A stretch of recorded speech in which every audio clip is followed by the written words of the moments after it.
How do I put my pad on my strapless kiteboard?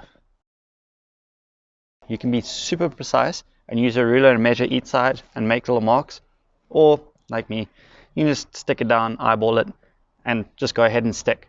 So basically you're going to start off with your back pad. You want to make sure that the center of your back pad is in the line of your leash plug.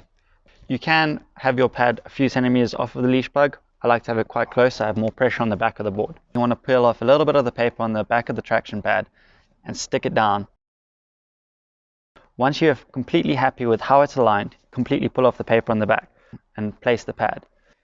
If you put your pads down, they're a little bit skew or you're not happy with the placement, you do have a few moments to be able to pull up the pad and reset it.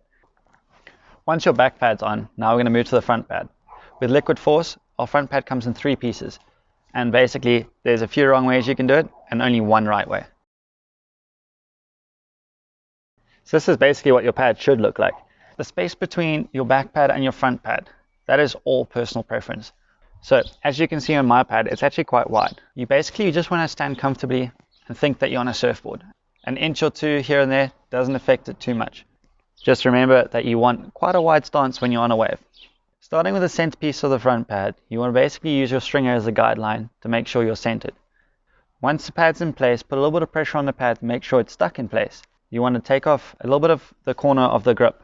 Just peel it back a little bit so you can get ready to stick.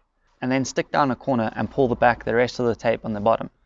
Once it's stuck, then you can move on to the side pads on either side. You can either have a 1 cm gap like I do, or personal preference, you can keep them closed a little bit further away, whatever you like. Now the steps are basically the same as the center pad.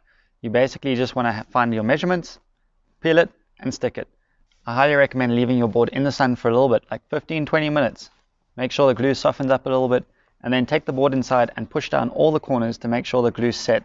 I highly recommend another hour or 2 before you even think of going riding, just to make sure the pads are set. And that's how you put your pads on a strapless kiteboard.